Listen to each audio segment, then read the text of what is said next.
Have you ever wondered how the British Empire, an empire on which the sun never set, a global superpower that controlled a quarter of the world's land and people, just faded away? It wasn't a single battle or a decisive defeat. It was something much more subtle, a decision made in a quiet room that would have catastrophic consequences, a trillion-dollar mistake that essentially bankrupted the empire. Let's turn back the clock to the Roaring '20s. World War I is over. Britain is victorious, but victory came at a staggering cost. The national debt had skyrocketed, and the British pound, once the world's undisputed reserve currency, was in trouble. Before the war, the pound was on the gold standard. This meant every pound in circulation was backed by a fixed amount of gold in the vaults of the Bank of England. It was a symbol of stability and strength. But to finance the war, Britain had to abandon it, printing money like there was no tomorrow. After the war, there was a powerful desire to return to normalcy.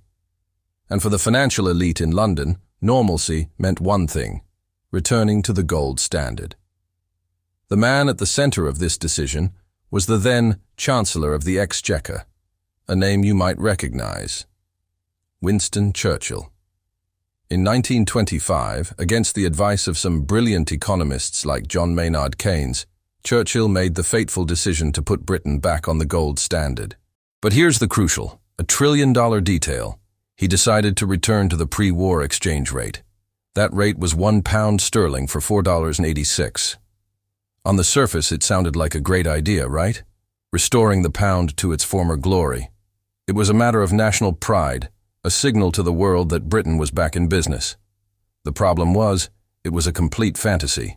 The British economy was a shadow of its pre-war self. Years of inflation meant the pound was simply not worth that much anymore. By pegging the pound at this artificially high rate, Churchill instantly made British exports about 10% more expensive on the global market. Imagine trying to sell a product that overnight becomes 10% pricier than all your competitors. You'd go out of business pretty fast, right? That's exactly what happened to Britain's core industries: coal, steel, and textiles. Suddenly, British coal couldn't compete with cheaper coal from Germany or Poland. British textiles couldn't compete with new factories in Japan and India. Orders dried up, factories closed, and unemployment began to soar. The industrial heartlands of Britain, the very places that had powered the empire's rise, were plunged into a devastating depression. Miners, shipbuilders, and factory workers found themselves out of a job with no prospects. The government's response? They believed that to maintain the gold standard, they had to deflate the economy. In simple terms, this meant forcing wages down. The logic was, if British goods were too expensive, then the cost of making them, primarily workers' wages, had to be cut. This led to immense social unrest. The most famous example is the general strike of 1926, where millions of workers across the country walked off the job in protest. It was a bitter and divisive conflict that paralyzed the nation and left deep scars on British society. All this pain, all this economic hardship, was a self-inflicted wound, all in the name of a nostalgic attachment to an outdated exchange rate. John Maynard Keynes famously called it a policy of medievalism, sacrificing the real economy and the well-being of the people for a golden calf. He argued that the government was crucifying the British worker on a cross of gold. He was right. The artificially strong pound also attracted hot money from abroad. Speculators would move their money to London to take advantage of the high interest rates set by the Bank of England to defend the currency. But this was just a temporary fix. It did nothing for the real economy of making and selling things. It was like putting a fancy bandage on a gaping wound. And then came the final blow: the Wall Street crash of 1929 and the Great Depression. The global financial system seized up. Countries scrambled to protect their own economies. The flow of speculative money into London dried up. Suddenly, Britain was left with an overvalued currency, crippled industries, and mass unemployment, facing the worst economic crisis in modern history. The pressure on the pound became unbearable. Speculators began betting against it, selling their pounds for gold. The Bank of England's gold reserves started hemorrhaging at an alarming rate.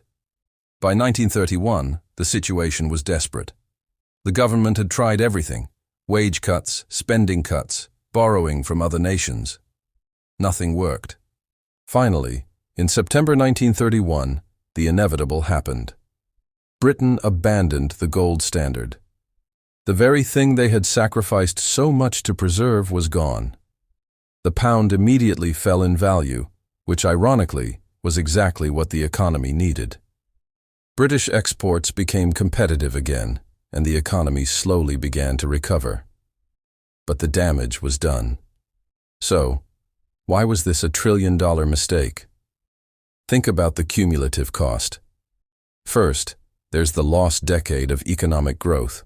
From 1925 to 1931, while other countries were experiencing a post-war boom, Britain's economy stagnated. This meant lost production, lost innovation, and lost wealth that can be measured in the hundreds of billions, if not trillions, in today's money. Second, the social and political cost was immense. The policy created a generation of unemployed and disenfranchised workers, fueling political extremism and deepening class divisions. It weakened the social fabric of the nation at a critical time. Most importantly, it fatally undermined Britain's position as a global economic leader. The bungled return to gold shattered the world's confidence in the pound sterling and in London as the center of global finance. The torch was passed to the United States and the dollar.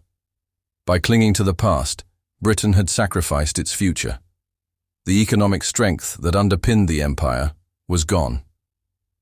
While the formal end of the British Empire would play out over the next few decades with movements for independence across the globe, the economic writing was on the wall in 1925. The decision to prioritize financial pride over economic reality, to chain a weakened economy to a golden relic of the past, was the moment the empire's bankruptcy became inevitable.